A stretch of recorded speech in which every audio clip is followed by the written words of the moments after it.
ယူကတမူးမသားချင်းနဲ့ဘဝဆိုတာပုံသေးတွက်လို့မရဘူးအတက်အကျအနေငမြင့်ရှိတယ်ဒီသဘောလေးကိုမကြမကြာဆင်ခြင်ဖို့လိုတယ်မဆင်ခြင်ရင်ကိုဘဝကိုပုံသေးတွက်တတ်တယ်ဘဝကိုပုံသေးတွက်လိုက်လို့မှန်ကန်တယ်လို့ထင်သွားတဲ့သူတွေအများကြီးရှိပါတယ်လောကကြီးမှာတည်မြဲတာဘာတစ်ခုမှမရှိဘူးဒီကနေ့နန်းတော်ထဲမှာနေရပေမဲ့မနှက်ဖြန်အကျဉ်းထောင်ထဲရောက်သွားနိုင်တယ်ဒီကနေ့တရားသူကြီးဖြစ်နေပေမဲ့နောက်တစ်နေ့တရားခံဖြစ်သွားနိုင်တယ်ဒီကနေ့အထူးကုကြီးဖြစ်နေပေမဲ့နောက်တစ်နေ့လူနာဖြစ်သွားနိုင်တယ်ဘယ်အရာမှပုံသေးတွက်လို့မရဘူးဒါကြောင့်အတ္တမာနဖြစ်เสียအကြောင်းမရှိပါဘူးဘာကြောင့်များဖြစ်နေကြလဲစဉ်းစားကြည့်လေအထီးပရိမရှိလေပါပဲဘလို့လူဖြစ်ဖြစ်အသက်ရှူရတဲ့အခါအားလုံးဟာမသားကောင်းဖြစ်သွားကြတယ်မှန်ပါတယ်တေးပြီးဆိုတာနဲ့ရှင်ဘီရင်လည်းမသားကောင်းပဲမင်းသားလည်းမသားကောင်းပဲဝင်ကြီးလည်းမသားကောင်းပဲမသားကောင်းချင်းအတူတူငါကသူထက်တာတယ်သူကငါလောက်အစ်စ်မရှိဘူးလို့ပြိုင်နေခြင်းဟာအယူကတမူးသားခြင်းပါပဲတကယ်တော့အတ္တမာနဆိုတာအဖြတ်တရားပါဘာကြောင့်လဲ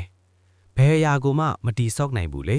ဒါပေမဲ့ကောင်းတာမှန်သမျှကိုတော့ဖျက်ဆီးပြနိုင်တယ်ဒါကြောင့်အတ္တမာနဆိုတာအဖြတ်တရားတတ်ပါအမက်ကြီးနဲ့မင်းသားရာဇဝင်မှာအမက်ကြီးရာဇသိန်ကျွန်းဆိုတာရှိခဲ့ဘူးတယ်ဒီနေ့နီလာခံမှာအမက်ကြီးထိုင်နေတော့တီဟာသူရောက်လာတယ်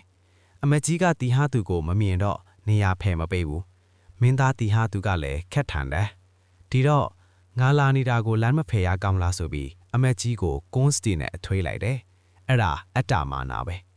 အမက်ကြီးကအခဲမကြေဘူးကွန်စတီနဲ့အထွေးခံရတဲ့အင်ကြီးကိုတင်ထားတယ်အမတ်တရားပေါ့နော်မဟုတ်ပါဘူးလက်စားချေဖို့တင်ထားတာပါနောက်ပိုင်းအခွင့်သားတဲ့အခါအမက်ကြီးကမင်းသားတီဟာသူကိုဒလားမျိုးမှာရှင်ဖြူတော်ပေါ်နေပြီဆိုပြီးခေါ်လိုက်တယ်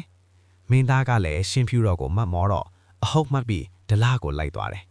ဒလားလည်းရောက်ရောစင်ကြုံတွဲတဲ့နေရာမှာပဲအမက်ကြီးကမင်းသားကိုတခါတည်းတပ်ပစ်လိုက်တယ်အော်တဝေကရเสียပါပဲနော်အပေါ်ရန်ကြည့်ရင်တော့တီဟာသူကိုအမက်ကြီးကတတ်တာလို့ထင်เสียပဲတကယ်တမ်းစဉ်းစားကြည့်တော့အမက်ကြီးကတတ်တာမဟုတ်ဘူးမာနကတတ်လိုက်တာပါဒီဖြစ်စဉ်ကိုကြည့်ရင်မင်းတောက်တီဟာသူဟာအတ္တမာနကြောင့်အသက်ခံရတာကိုတွေ့ရမှာဖြစ်ပါတယ်ဒါကြောင့်အောင်မြင်မှုတွေဘလောက်ရရအတ္တမာနမလွန်ခဲ့အောင်တတိထားပြုရမယ်နေ့စဉ်ပွားပါဤငါးဖြာလောကမှာအတ္တမာနလွန်ခဲနေသမျှဘယ်တော့မှမငြင်းချနိုင်ဘူးဒါကြောင့်အတ္တမာနကိုရှော့ချဖို့လိုတယ်အတ္တမာနကိုရှော့ချဖို့အတွက်တရား၅မျိုးဆင်ခြင်ရမယ်တရား၅မျိုးဆင်ခြင်လိုက်ရင်အားလုံးဟာတခဏမယ်ဘာကိုမှစွတ်ကင်ထားလို့မရဘူး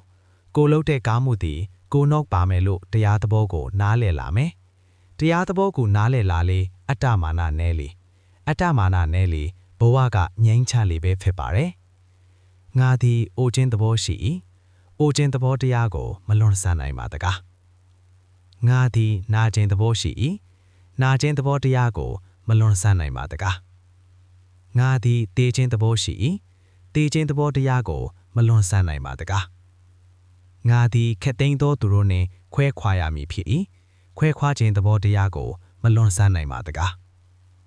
ငါသည်ငါပြုထားသောကောင်းကံဆိုးကံတို့၏ကောင်းမွေဆိုးမွေတို့ကိုခံယူရမည်ဖြစ်၏ကံသားလျင်ကိုယ်ပိုင်ဩစာရှိပေတကားတတဝါခက်သိမ်းတရားကိန်းအေးငင်းချမ်းသာရှိပါစေစာရေးသူအားလေးစားပါတယ်